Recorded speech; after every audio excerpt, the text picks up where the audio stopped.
semuanya, di sini saya akan menjelaskan tentang biofarmasetika sediaan kolon. Yang pertama kita masuk pada biofarmasetika sediaan kolon. Yang pertama ada anatomi dan fisiologi kolon.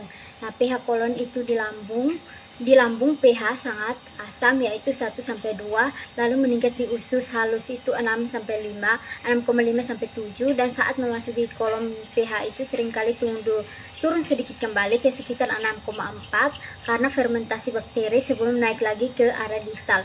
Nah, polimer yang sensitif terhadap pH tinggi digunakan untuk mencegah pelepasan obat sebelum mencapai area ini. Kedua itu ada mikroflora, yaitu kolon yang mengandung sekitar 10⁻11 sampai 10⁻12 CFU per mililiter bakteri anaerob. Nah, bakteri ini menghasilkan enzim seperti azoreduktase, glukosidase, dan selulase yang mampu memecah ikatan kimia tertentu yang tidak dapat dicerna oleh enzim manusia.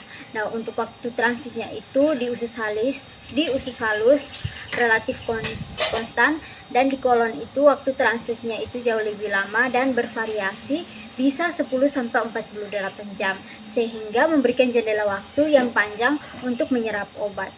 Yang kedua itu ada strategi mekanisme pelepasan tergantung pelepasan. Yang pertama itu tergantung pH, yaitu menggunakan penyalut enterik, contohnya itu eudragit S100 dan L100. Penyalut ini tidak larut di lambung yang asam, namun akan larut ketika mencapai pH spesifik di terminal ileum, yaitu pH-nya itu lebih dari 7 sebelum masuk ke kolom.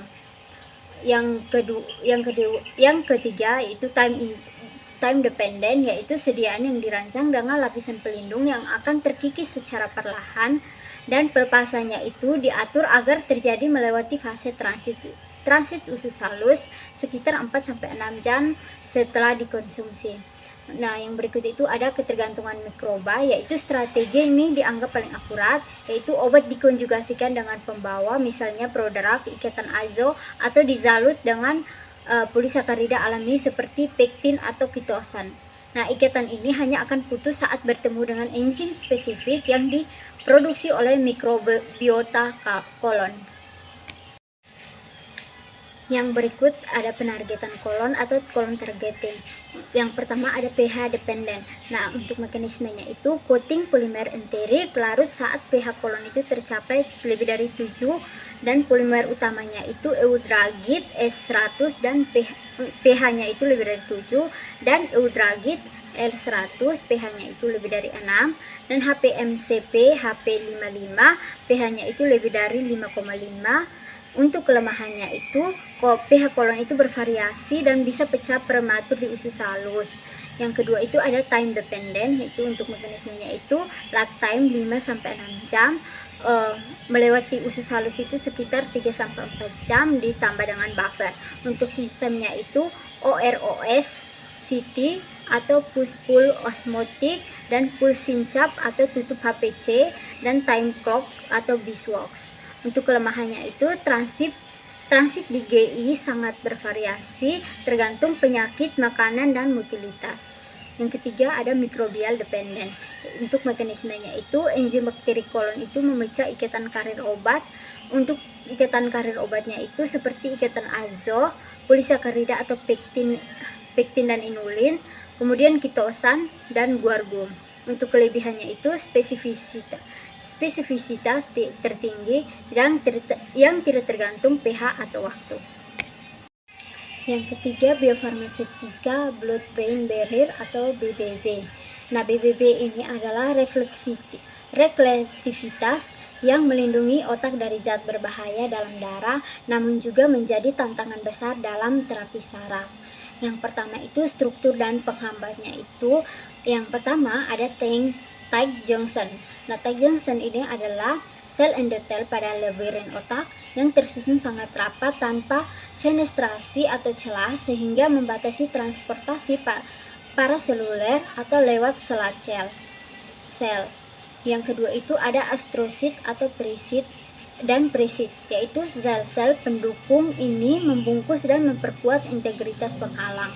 Dan efflux transporter atau PGP, itu P-glikoprotein ini bertindak sebagai pompa atau pengeluar yang secara aktif membuang molekul obat yang sudah masuk ke dalam sel endotel kemudian kembali ke sirkulasi darah.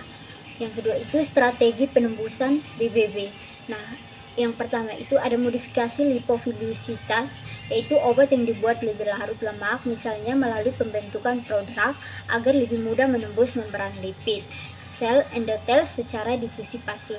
Yang kedua itu transporter mediated, yaitu memanfaatkan protein pembawa yang secara alami di BBB untuk mengangkut nutrisi seperti gluti untuk glukosa atau lati, untuk asam amino. Obat dititipkan pada transporter ini. Yang ketiga, reseptor mediated, yaitu permukaan nanopartikel yang dimodifikasi dengan ligand, misalnya antibodi terhadap reseptor transferin. Ketika ligand ini berkaitan dengan reseptor, maka sel endotel ini akan melakukan endositosis dan membawa obat itu masuk ke jaringan otak. Yang berikut kita masuk pada parameter bioavailabilitas atau BA target, yaitu dalam sistem penghantaran tertarget parameter keberhasilan itu bukan hanya kadar obat di dalam darah atau sistemik, melainkan konsentrasi di lokasi targetnya. Nah, untuk BBB dan otak, parameternya itu KPUU atau rasio konsentrasi bebas otak terhadap plasma bebas adalah yang paling bermakna. Mengapa? Karena obat yang terikat protein plasma atau terikat jaringan otak tidak berinteraksi dengan reseptor, hanya fraksi bebas atau unbound yang menghasilkan efek farmakologi.